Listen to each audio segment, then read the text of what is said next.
Hi friends, good morning. এখন বাজে হচ্ছে 5টা 15। আমি ঘুম থেকে উঠে পড়েছি, ড্রেস চেঞ্জ করে নিচেও চলে এসেছি। টুকিটাকি রান্নাও সেরে নেব। সবজি আমার কাটা হয়ে গেছে। পনিরের তরকারি করব, আর চিচিঙ্গা আর ডাল দিয়ে একটা তরকারি করব, আর হচ্ছে উচ্ছে ভাজা করব।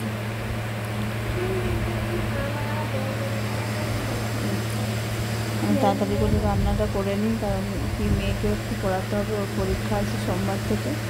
ওই জন্য তাড়াতাড়ি করে আমি রান্নাটা সেরে নিচ্ছি।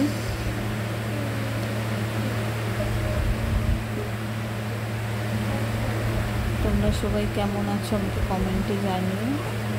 আর কারা কারা এই চিচিঙ্গাটা খেতে ভালোবাসো জানি। চিচিঙ্গা তোমরা কি বলো জানি না, আমি তো চিচিঙ্গে বলি। আমি ঠিক সবজিটা চিচিঙ্গেই বলি আমরা। তোমরা কি বলো সবজিটার নাম জানিও। আর কারা কারা এই সবজিটা খেতে ভালোবাসে জানি। আমি তো ভালোবাসি না, কারা কারা ভালোবাসে জানি। পনিরটা আমার মেয়ে খুব খেতে ভালোবাসে। আজকে শনিবার নিরামিষ, তাই পনিরটাও বানাচ্ছি। আর উচ্ছে ভাজা।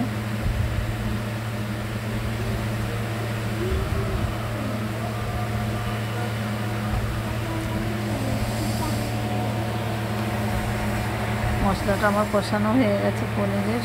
এবার পনিরটা দিয়ে দেবো ওর মধ্যে। দেখো, পনিরটা আমি নুন জলে ভিজিয়ে রেখেছিলাম, এবার সেই নুন জল সমেত আমি ওর মধ্যে দিয়ে দিলাম।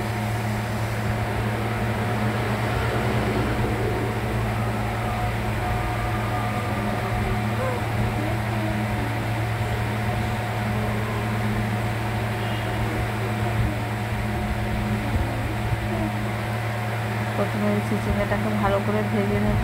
কড়াইতে শুকনো লঙ্কা, তেজপাতা, কিছু পাঁচফোড়ন দিয়ে নিয়েছি।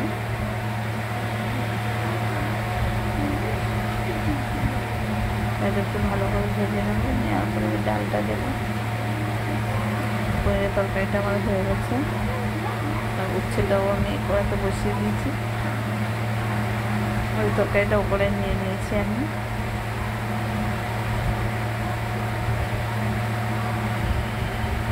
দেখো, ডালটাও দিয়ে দিচ্ছি। এবার আমি মশলাগুলো দিয়ে দিচ্ছি এক এক করে।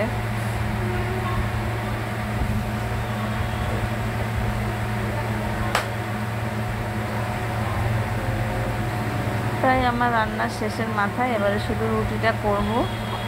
রুটিটা করলে আমার হয়ে যাবে।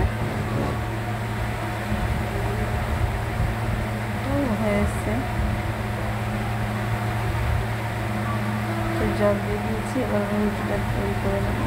দেখো, তরকারিটাও হয়ে গেছে, উচ্ছে ভাজাও হয়ে গেছে, রুটিটাও বসিয়ে দিয়েছি। Tata, bye bye.